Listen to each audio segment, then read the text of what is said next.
definitely feel like I'm gonna read a male. That's one thing that I definitely am almost certain of. And I definitely think that there would either be like a comedic undertone or a comedic aspect behind this person's personality.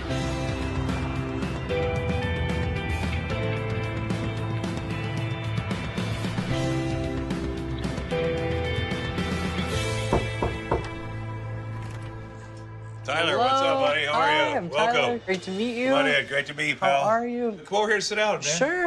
I have absolutely no idea who he is, except I vaguely remember him from a TV show. That's a little embarrassing. I'm excited to be here. Thank you. I'm in show business and was a producer of the Roseanne show and the Best Damn Sports Show, period. I am a skeptic. I'm in show business. I know you can fake a lot of bull. So, but he seems like a very sweet guy, and I can't believe we're doing this. Before we start today, I'll explain a little bit of kind of how I do what I do. Okay, let's sage the house and be done with this bull. My job is to basically take symbols and images and try to kind of interpret them. Do you see them in your eyes or in your head? It's interesting because it's usually primarily like a mental image. When I used to do a lot of drugs, I used to think I saw stuff crossing the highway all the time. And Maybe you were. Yeah, exactly. So the way that I kind of do that is I process those images and basically try to deliver it to you in a way that makes sense. Okay. All right. Okay, so we have that, and that. I'm also like, I don't want to bug dead people. Like, they're dead, and I don't want to embarrass them and have dead people say they're proud of me on TV. That seems like a lot to ask of dead people. Okay. There's a different energy coming through that's referencing to Hunter S. Thompson. This person, he was involved in writing in some capacity. Because there is a connection to having both lung and heart. The lung cancer feeling, where was that? One of my best friends, who was a famous writer, died of lung cancer that he didn't even know he had. He was a writer like I don't know, he worked for the New York Times, but he was a writer like Hunter Thompson. A big fan of Hunter. Well, my friend's name was David Carr. He was a very old friend of 32 years. He has a real good sense of humor. I think he finds it hilarious that you're doing this. Mm-hmm.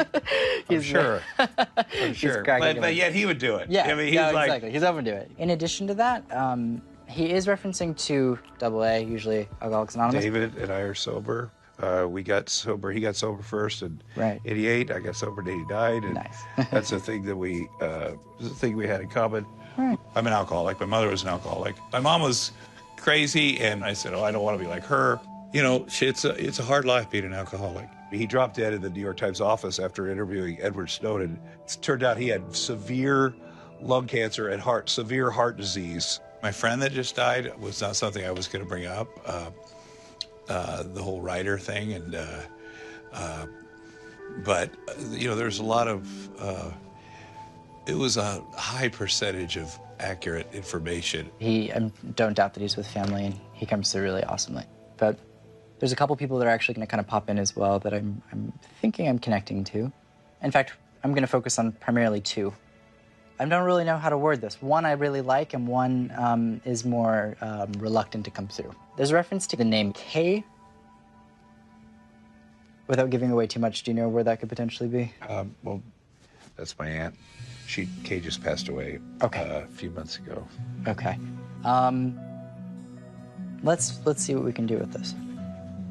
This is someone, it's interesting, when she's coming through, she comes through much younger than she was when she passed. Although she feels as though she would have lived longer, she is coming through with a feeling of being kind of younger. And she's fabulous. And the way this comes across is she's kind of exuding, almost like I feel like I want to dance with her. It's the funniest thing. Like, it's that kind of personality, where she kind of exudes that elegance, I don't know if it would be the right word, but it's just a really fabulous connection with this. Kay was an actress. Oh, nice. And she never wanted anybody to say how old she was. And she was an ingenue at one time, and I think she always thought of herself as that. And Kay really, she wanted to be young. That makes sense. She's also with a cat. There's a cat connection. Does that make sense? It's a weird cat connection Kay had. That was her thing. Oh. The Arnolds are dog people, except for Kay. And her cat was her best friend. She didn't have kids. Right. So she had that cat. my crazy Aunt Kay's cat, you know, knowing her name and her cat thing, because nobody, that's crazy. We have a woman coming through who's referencing the significance of 7. There was a Missouri connection at some point. Let me figure out. Oh, and then again, there's another reference to a woman who was cremated but also buried. So, what's that? That would be my mom. Wow, what a contrast from Kay. The way this comes across is I'm brought to my mental state, and there's a woman coming through who's doing this to me, which is always an indication of the fact where I don't actually feel mentally stable. We might consider this person bipolar or dealing with some form of a really, really strong, substantial mood swings with this. There's a significance around My mom 7. was those things, and she was married 7 times. Oh, And right. she also took my sister to Missouri when she was 14 and made her get married. So there was, I'm just trying to connect some. Sure, no, that helps. She was frustrating to deal with. Sure. She said, I never want to be a mother. I'm not maternal. She would say that. Throughout her life, her actions were heavily dictated by that up and down mental stability. It's all or nothing. Right. You know, I saw the depressive side too. You know, the manic side on one hand and then the other side, frightening. Her life on Earth was torture. I feel like I'm kind of being secretive and hiding things. There's reference to a flask in a bathroom. I'm seeing AA. Well, I mean, she, you know, she's an alcoholic, obviously. She definitely is taking accountability for that. You know, she went on, she passed away when, I mean, her body you just can't live like that. And we hadn't resolved our relationships. You know, you don't want to carry that forever. So I got some peace there. She's coming through with basically an emphasis on taking accountability for her actions because she's feeling as though she spent a pretty long duration of her life never taking accountability for where she feels she did wrong. You know, and she was unhappy, and then she'd be super happy, and then she'd be unhappy, and then super happy. Yeah. And, you know, but I forgive her. I haven't talked about that before to anybody, her mental illness. He knew my mom was an alcoholic. He was talking about accountability from her. I, again, don't want her to, you know, I get it. I'm an alcoholic too. I'm just in recovery. You know, she never had that opportunity. That she doesn't have to make amends. It's okay. But I tried to have a, and she did too. It was just never, there was never a real connection. Yeah, I could understand that. Are we gonna have another kid, me and Ashley? It's interesting that you say this because it does look as though that is possible. Generally, when I see fertility issues, I usually go to the woman. In your case, Me, yeah, they would be going to you. You know, it took a long time to conceive a child because of my issues.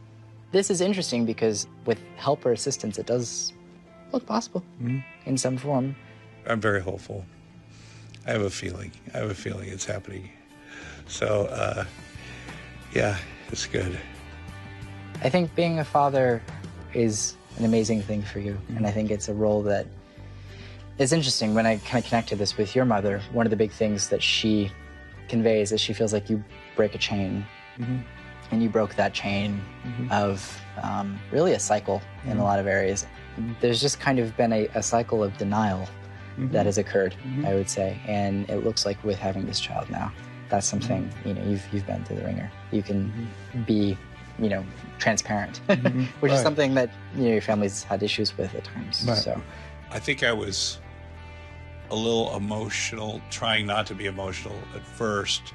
You know, I did, but my mom, she would say, I don't tell you I love you, but I will occasionally tap you on the knee.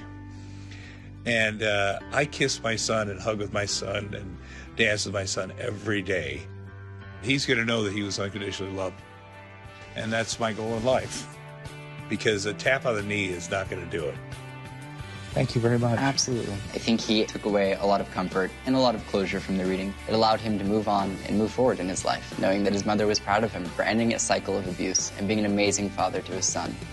Thank you, buddy. That's awesome. You're so welcome. Thank you.